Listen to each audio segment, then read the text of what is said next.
rancangan indahmu terjadi di hidupku, Bapa yang mengerti segala yang ku perlu. Kasih-Mu sempurna, nyata dalam hidupku. Ku bersyukur Bapa, ku bersyukur Tuhan buat kasih setia-Mu di dalam hidupku. Ku bersyukur,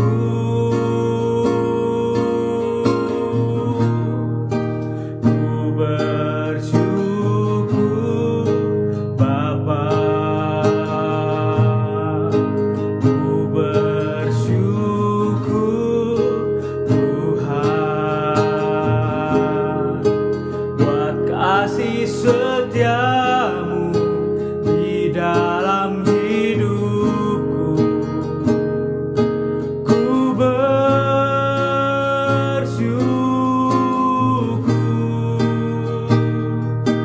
Tuhan.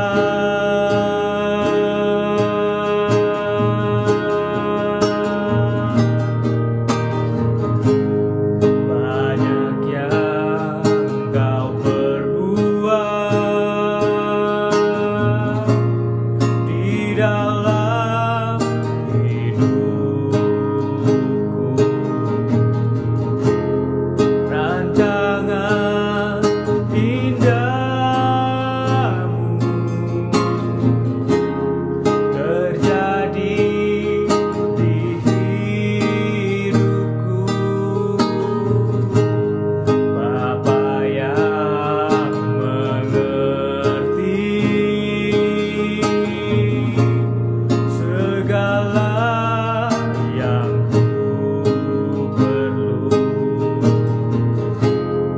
Kasih-Mu sempurna,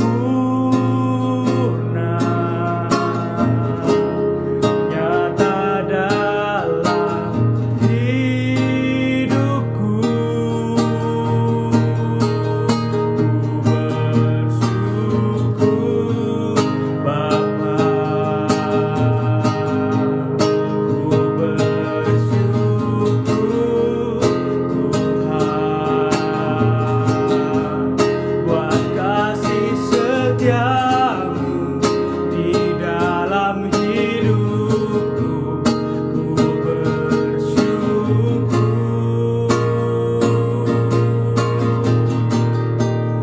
ku bersyukur Bapa, ku bersyukur Tuhan buat kasih setia-Mu di dalam hidupku. Ku bersyukur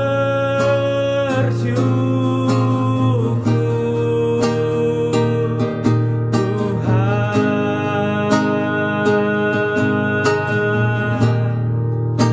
ku bersyukur Bapa, ku bersyukur Tuhan buat kasih setia-Mu di dalam hidupku. Ku bersyukur,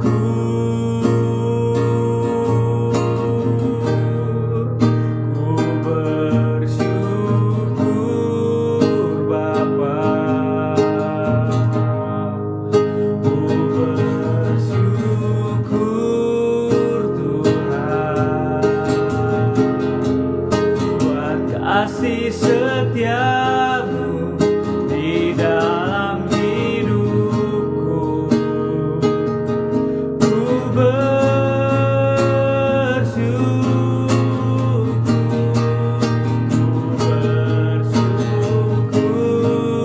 Bapa. Ku bersyukur Tuhan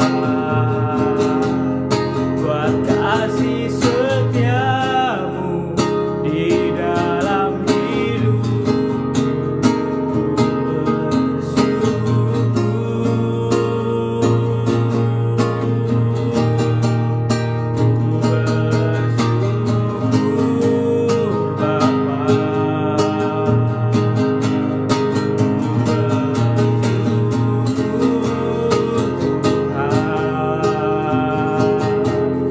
Buat kasih setiamu di dalam hidupku.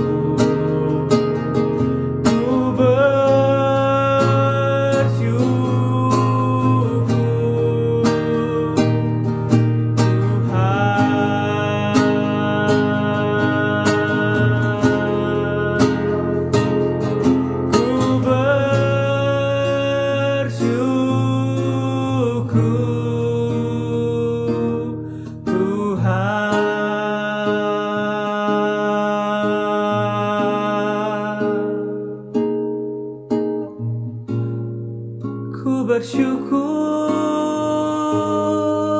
buat kasih-Mu Tuhan.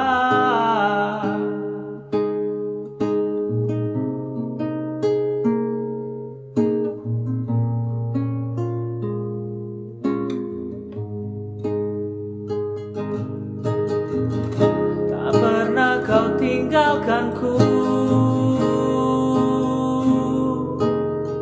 selalu ada bagiku Yesus.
Tuhan dalam hidup kami. Dalam segala sesuatunya Tuhan, Engkau ada Tuhan dalam hidup kami. Dalam setiap musim hidup kami Tuhan, ketika kami di atas gunung, ketika kami di dalam lembah Tuhan, Engkau ada Tuhan. Engkau ada untuk kami. Engkau tetap selalu berjalan bersama-sama dengan kami Tuhan. Engkau tidak pernah tinggalkan kami sendirian Bapa di surga. Biarlah setiap nafas hidup kami boleh memuliakan-Mu Tuhan. Segala sesuatu dalam kehidupan kami menjadi puji-pujian yang harum Tuhan, menjadi dupa yang harum untuk kebesaran kemuliaan nama-Mu Bapa di surga. Pada malam hari ini Tuhan, kami akan mendengarkan firman-Mu Tuhan Yesus. Dari tempat kami masing-masing, Tuhan Yesus, Engkau yang ada bersama-sama dengan kami. Engkau mengurapi hati dan pikiran kami. Ajarkan kami Tuhan, untuk kami duduk, diam dan mendengarkan Tuhan Yesus. Segala sesuatu yang akan Engkau sampaikan dalam hidup kami pada malam hari ini Tuhan. Biarlah kami Tuhan Yesus bukan hanya menjadi pendengar firman, tapi kami menjadi pelaku firman Tuhan. Setiap firman yang ada dalam yang telah ditanamkan dalam kehidupan kami itu boleh bertumbuh Tuhan, dan boleh berbuah berkali-kali lipat Bapa di surga dalam kehidupan kami. Dan buahnya boleh dikecap boleh dinikmati oleh setiap orang-orang yang ada di sekitar kami Tuhan. Terima kasih Bapa. Berfirmanlah karena kami siap untuk mendengar. Di dalam nama Yesus kami berdoa dan ucap syukur. Haleluya. Amin. Haleluya. Shalom Bapak Ibu yang terkasih di dalam nama Tuhan Yesus Kristus. Pada malam hari ini kita masih ada dalam tema bulanan kita, yaitu fruitful atau berbuah. Jadi pada malam hari ini mari kita sama-sama belajar dari kitab Kolose. Kitab Kolose pasal yang pertama ayat yang ke-9 sampai ayatnya yang ke-12. Ya, kitab Kolose pasal yang pertama ayat yang ke-9 sampai yang ke-12. Demikian bunyinya.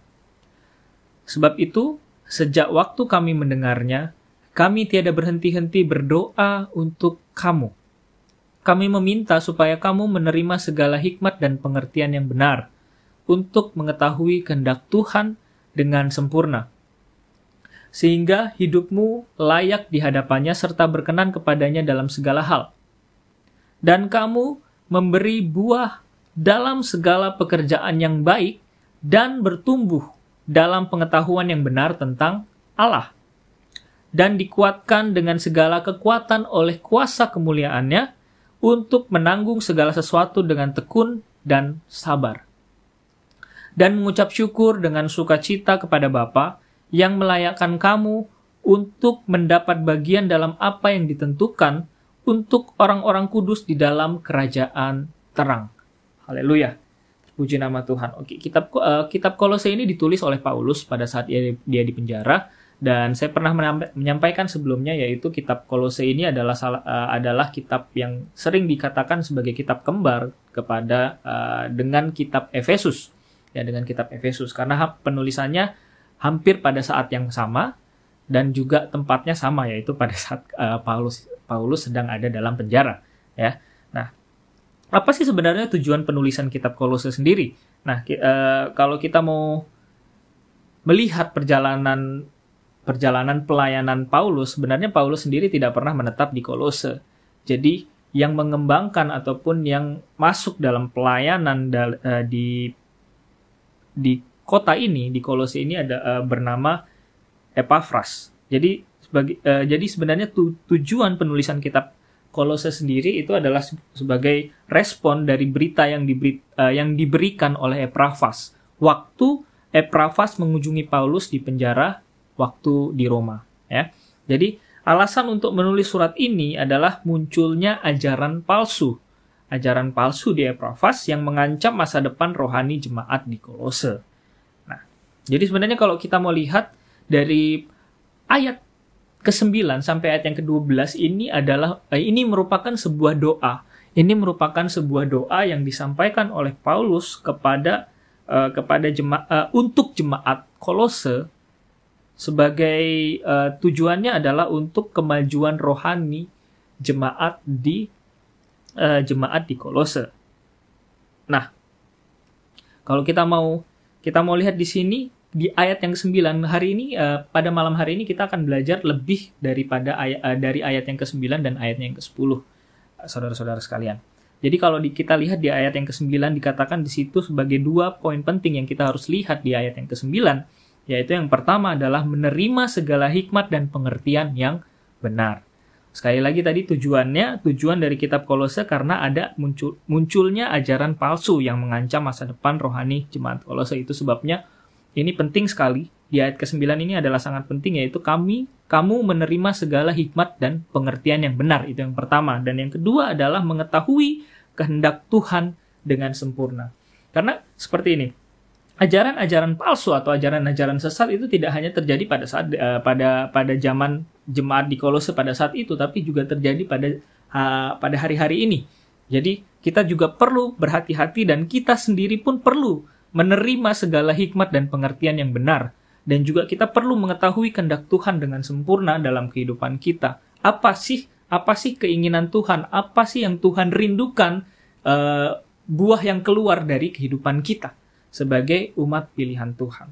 Nah, kenapa Paulus mengatakan demikian? Kenapa Paulus mengatakan menerima segala hikmat dan pengertian yang benar dan untuk mengetahui kehendak Tuhan dengan sempurna? Bukannya Epafras sebagai hamba Tuhan yang ada di Kolose pada saat itu, atau mungkin kita boleh katakan gembala sidang jemaat Kolose pada saat itu, bukannya dia sudah menyampaikan semuanya dengan benar, bukannya dia sudah menyampaikan semuanya. Tapi saya mau katakan seperti ini. Perlu diingat bahwa Paulus juga pernah menyampaikan di surat pada jemaat di Korintus, dia berkata seperti ini, aku menanam, Apolos menyiram, tetapi Allah yang memberi pertumbuhan.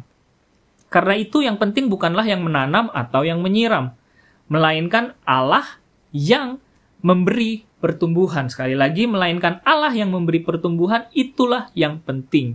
Jadi, dengan kata lain, saya mau katakan seperti ini. Maksud dari doa ini, maksud dari doa Paulus adalah agar Tuhan memberikan pertumbuhan, agar Tuhan memberikan pertumbuhan kepada jemaat-jemaat yang ada di Kolose.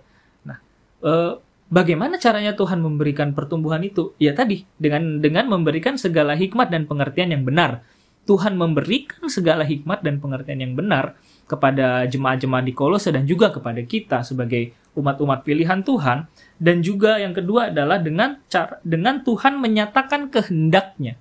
Dengan Tuhan menyatakan kehendaknya dengan sempurna kepada jemaat-jemaat di Kolose dan juga pastinya kepada kita sebagai jemaat-jemaat Tuhan ataupun sebagai umat pilihan Tuhan pada saat ini. Nah, barulah itu di ayat yang ke-9. Jadi kita perlu melihat dengan seksama bahwa kita perlu menerima hikmat dan pengertian yang benar tentang Tuhan itu sendiri, dan yang kedua adalah untuk mengetahui kehendak Tuhan dengan sempurna. Jangan sampai kita mengandalkan pengertian kita sendiri, jangan sampai kita mengandalkan yang namanya pikiran kita, hati kita, karena hati dan pikiran kita bisa salah. Itu sebabnya kita perlu hikmat dari Roh Kudus untuk menyatakan apa sebenarnya kerinduan Tuhan dalam kehidupan kita. Nah, jadi di ayat yang ke-10 kita bisa melihat ada beberapa hasil yang akan dapat kita dapatkan, karena di situ ada ayat penghubung sehingga. Ya, kalau kita lihat permulaan dari ayat 10 itu adalah sehingga. Jadi, sehingga hidupmu layak di hadapannya serta berkenan kepadanya dalam segala hal, dan kamu memberi buah dalam segala pekerjaan yang baik dan bertumbuh dalam pengetahuan yang benar tentang Allah. Jadi di situ ada beberapa kata sambung ya, ada sehingga, ada serta, ada dan. Dan juga kalau kita mau lanjutkan ke ayat yang 11 dan ke ayat yang 11 juga, dan dikuatkan dengan segala kekuatan oleh kuasa kemuliaannya untuk menanggung segala sesuatu dengan tekun dan sabar. Ya. Jadi di situ ada 5 hasil yang kalau kita mau lihat, ya.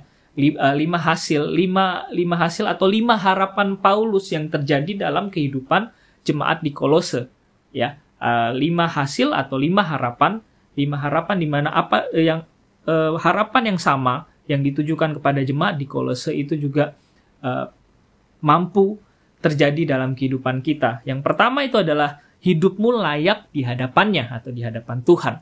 Yang kedua, yaitu berkenan kepadanya dalam segala hal. Ya, berkenan kepadanya dalam segala hal.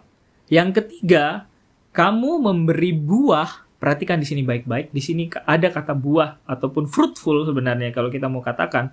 Kamu memberi buah dalam segala pekerjaan yang baik. Ya, kamu memberi buah dalam segala pekerjaan yang baik. Yang keempat, bertumbuh dalam pengetahuan yang benar tentang Allah. Bertumbuh dalam pengetahuan yang benar tentang Allah. Perhatikan kata bertumbuh di situ. Ya. Dan yang kelima adalah dikuatkan dengan segala kekuatan oleh kuasa kemuliaannya untuk menanggung segala sesuatu dengan tekun dan sabar. Ya. Nah, kalau kita mau lihat semuanya di sini, ini kalau kita mau mengumpamakannya sebagai sebuah pohon gitu ya. Sebagai sebuah pohon, kita bisa lihat di situ ada kata bertumbuh. Setelah itu ada kata dikuatkan. Dan setelah itu ada kata buah, memberi buah atau menghasilkan buah. Ya. Jadi ketika benih firman Tuhan itu tumbuh dan dia bertumbuh, ada yang menanam, ada yang menyiram, dan dia bertumbuh. Tuhan memberikan pertumbuhan ya. Tuhan memberikan pertumbuhan. Nah, ketika bertumbuh dengan pengetahuan dalam pengetahuan yang benar tentang Allah, nah secara kita perlu mengerti bahwa tumbuhan ataupun contoh saja pohon mangga gitu ya. Pohon mangga tidak akan berbuah ketika ketika tangkainya itu belum kuat, ketika rantingnya belum kuat untuk menahan buahnya. Bayangkan kalau umur pohon mangga itu masih 1 bulan, masih 2 bulan, masih mungkin setinggi saya gitu ya, masih setinggi saya. Apakah dia bisa berbuah mangga? Saya katakan tidak. Kenapa? Saya yakin tidak, karena dalam usianya yang masih terlalu dini seperti itu, rantingnya masih terlalu muda, tidak kuat, dahannya juga masih terlalu muda dan tidak kuat, apalagi pohonnya sendiri itu masih terlalu muda dan mudah untuk dipatahkan gitu. Tapi berbeda dengan pohon yang sudah 5 tahun, 6 tahun, 7 tahun seperti itu, yang mungkin pohonnya sendiri, pokoknya sendiri itu sudah besar ya, sudah seperti ini besarnya, mungkin diameternya sudah besar seperti itu, tidak akan mudah dipatahkan dan dia kuat gitu. Nah, jadi dalam pertumbuhan yang diberikan oleh Tuhan, kita juga perlu untuk kuat dengan segala kekuatan oleh kuasa kemuliaannya. Ya, karena Tuhan yang memberikan pertumbuhan dan Tuhan pasti akan memberikan kekuatan itu. Tuhan akan memberikan kita pertumbuhan, dan ketika kita bertumbuh, kita akan semakin hari semakin kuat untuk menanggung segala sesuatu dengan tekun dan sabar. Ya, untuk menanggung segala sesuatu dengan tekun dan sabar. Barulah ketika kita sudah bertumbuh dan kita sudah menjadi kuat, ranting-ranting kita, dahan-dahan kita sudah kuat, barulah seperti itu pohon bisa berbuah. Pohon baru bisa mulai berbuah karena dia sudah memiliki kekuatan itu sendiri untuk menahan buahnya supaya buahnya tidak jatuh. Seperti itu. Nah, kita pun sama. Kita pun barulah bisa berbuah, kita baru bisa memberi buah atau menghasilkan buah dalam segala pekerjaan yang baik ketika kita sudah bertumbuh. Itu yang pertama, dan yang kedua adalah kita sudah dikuatkan. Tidak ada pohon yang berbuah kalau dia tidak kuat. Saya yakin dan percaya bahwa sebagai manusia rohani, kita pun tidak mampu berbuah kalau kita tidak punya kekuatan di dalam iman kita, di dalam kepercayaan kita kepada Yesus Kristus. Itu sebabnya kita dituntut untuk menjadi kuat. Bukan hanya sekedar bertumbuh sembarangan, tapi kita dituntut untuk bertumbuh dan menjadi kuat sehingga kita dapat berbuah. Nah, jadi kalau kita mau mengatakan tentang menghasilkan buah atau memberi buah dalam segala pekerjaan yang baik, sebenarnya kalau kita mau katakan, kita mau baca di pasal-pasal selanjutnya, Paulus sendiri sudah mengatakan, Paulus sendiri sudah memberikan pengarahan-pengarahan praktis, kalau saya mau katakan ya. Pengarahan-pengarahan praktis untuk kehidupan orang percaya. Itu kita bisa lihat di Kolose 3 sampai Kolose 4 ayatnya yang ke-6. Jadi Kolose 3 full sepenuhnya, dan juga di Kolose 4 itu ayat 1 sampai ayat yang ke-6. Ya, itu kita bisa melihat semua, dan mungkin itu menjadi hal yang akan saya bahas secara singkat, secara sederhana saja kepada kehidupan kita. Saya tidak akan mengupas semuanya panjang lebar, karena itu banyak sekali ya, dari Kolose 3 dan Kolose 4 ayat yang ke-6 itu panjang sekali kalau saya mau bahas semuanya. Tapi mari kita lihat secara garis besar saja. Garis besar yang pertama kita mau lihat adalah tentang perilaku pribadi orang percaya. Jadi garis besar yang pertama adalah perilaku pribadi orang percaya yang kita bisa lihat dari Kolose 3 ayat yang pertama sampai yang ke-17. Mungkin Bapak, Ibu, dan saudara-saudara sekalian boleh membacanya di rumah kita masing-masing ya. Yaitu di Kolose 3 ayat 1 sampai 17. Di situ kita diajarkan ada 3 hal penting ya, 3 hal penting. Yang pertama adalah bila Kristus adalah hidup kita. Yang pertama adalah bila Kristus adalah hidup kita, apa yang seharusnya kita pikirkan? Yang seharusnya kita pikirkan itu adalah pikirkanlah perkara yang ada di atas, gitu ya. Apa yang Yesus pikirkan? Saya mau katakan gini, apa yang Yesus pikirkan, apa yang ada dalam hatinya Yesus, itu seharusnya yang ada dalam itu yang seharusnya ada dalam hatinya kita, itu yang seharusnya ada dalam pikirannya kita. Jadi jangan sampai kita berpikir hal-hal yang tidak dipikirkan oleh Yesus. Seharusnya kita memikirkan perkara-perkara apa yang Yesus pikirkan. Kita harusnya merenungkan apa yang Yesus juga renungkan. Apa yang Ia lakukan itu juga yang harusnya kita lakukan. Itu dia. Jadi yang pertama dari perilaku pribadi orang percaya adalah bila Kristus adalah hidup kita. Apa yang harusnya kita pikirkan? Pikirkanlah perkara-perkara yang ada di atas.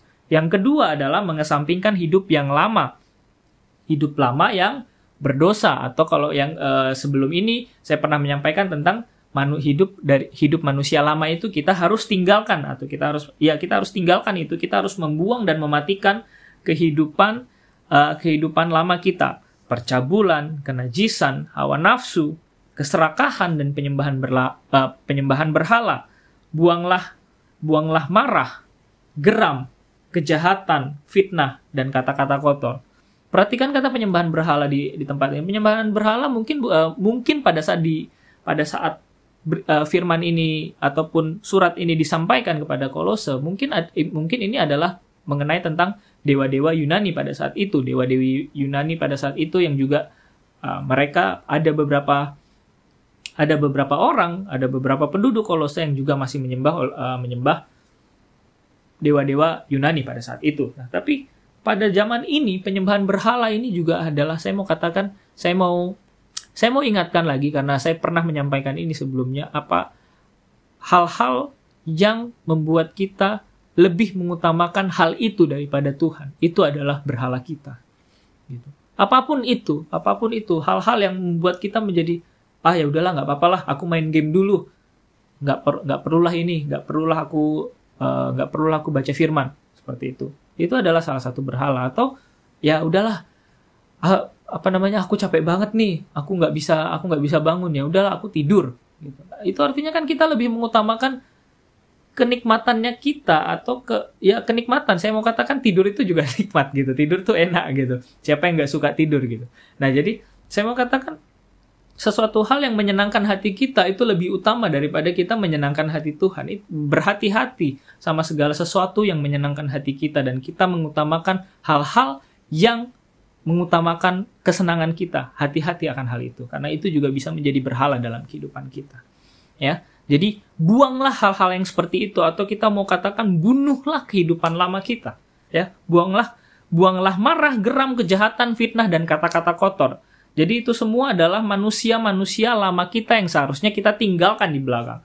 Jadi itu adalah salah satunya. Dan yang salah satu dari perilaku pribadi orang percaya. Jadi tadi kita sudah belajar tentang perilaku pribadi orang percaya itu adalah memikirkan perkara-perkara yang di atas. Ya, yang kedua mengesampingkan ataupun membuang kehidupan lama. Dan yang ketiga adalah mengenakan manusia baru di dalam Kristus, mengenakan manusia baru di dalam Kristus. Kita juga sudah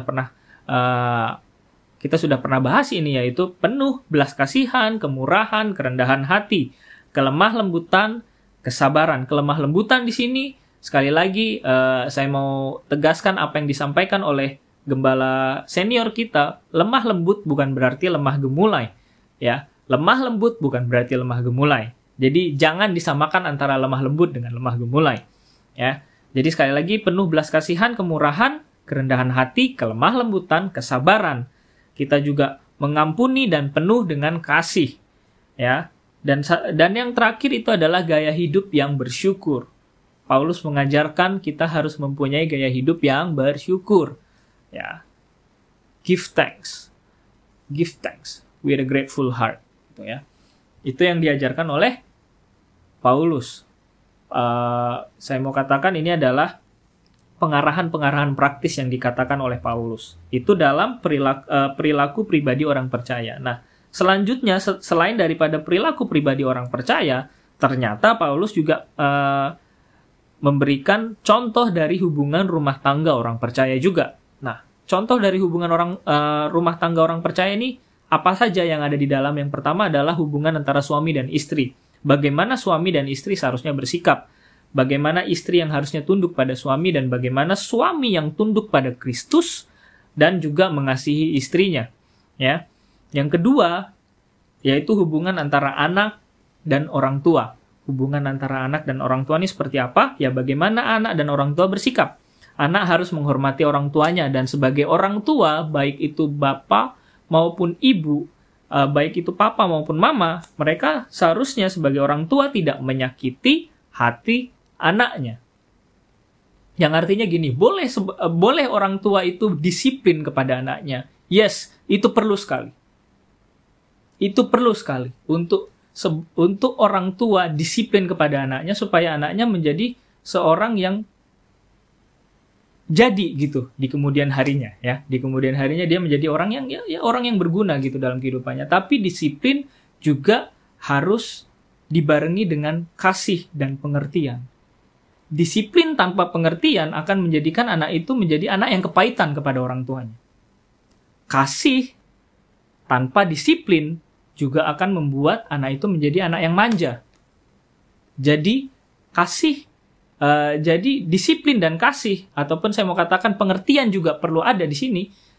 Itu perlu berjalan bersamaan dari orang tua kepada anak, supaya ketika anak itu didisiplinkan atas kesalahannya, kita juga perlu memberikan pengertian supaya apa? Supaya dia mengerti kenapa dia didisiplinkan.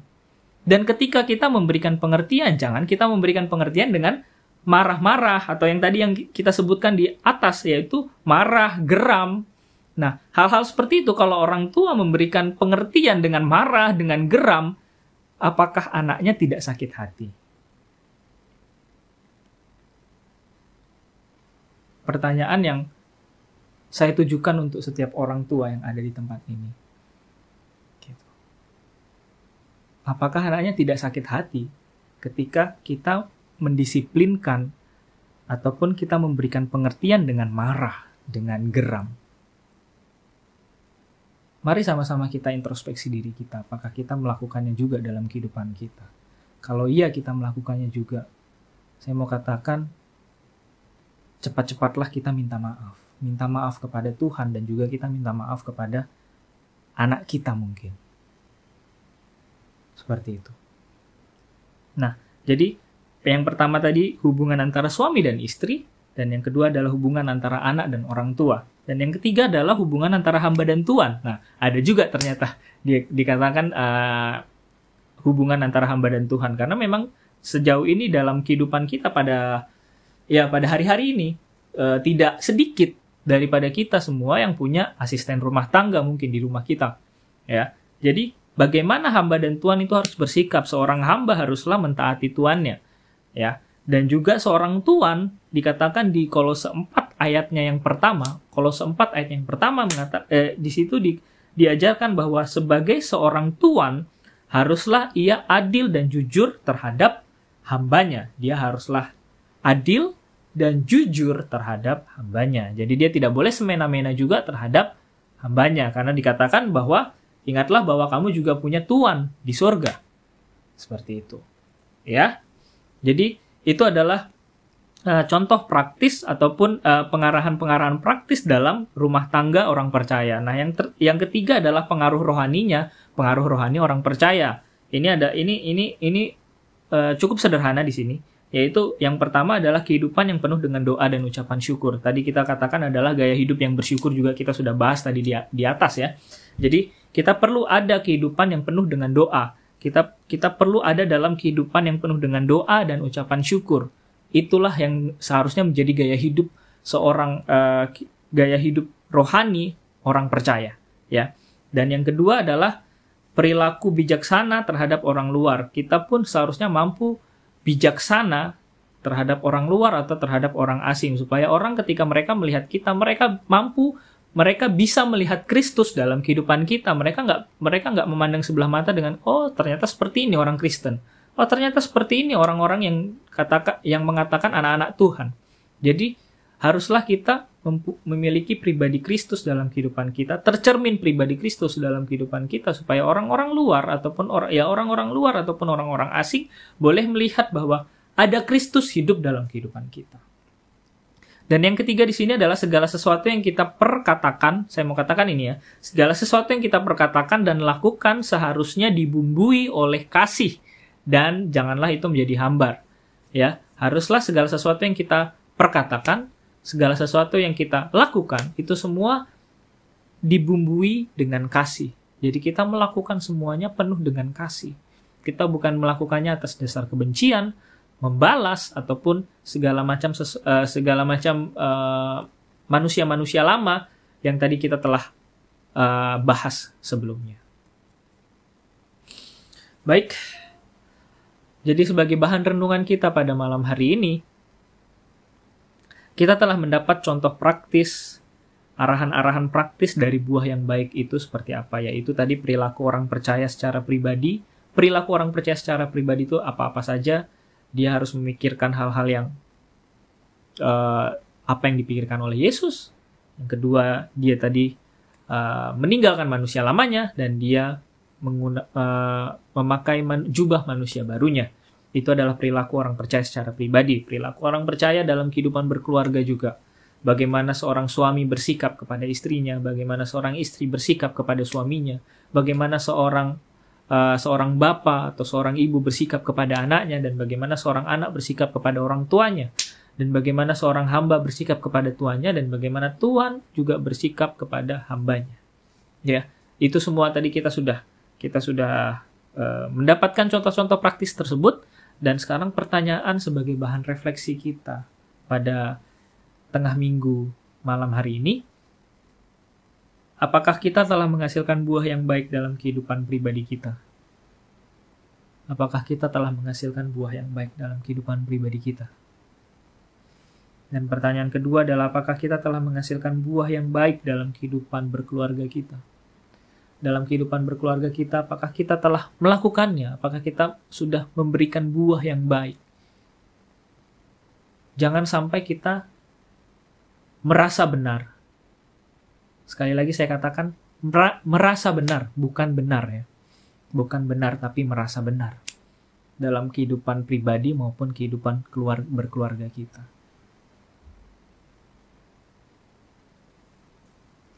Mari sama-sama kita renungkan, dan mari kita sama-sama aplikasikan hal-hal yang tadi kita telah pelajari.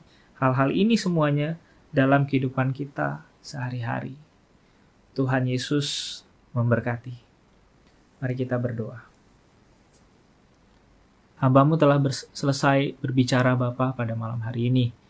Tapi hamba-Mu percaya bahwa Roh Kudus Engkau tidak akan pernah berhenti berbicara, Engkau tidak akan pernah berhenti menyatakan segala sesuatu yang Engkau inginkan, segala sesuatu kehendak Engkau Bapa dalam kehidupan kami pribadi lepas pribadi. Kami mengucap syukur Tuhan, kami mengucap syukur atas setiap firman yang telah kami dengarkan yang menjadi benih ataupun yang menjadi siraman untuk kami Tuhan Yesus.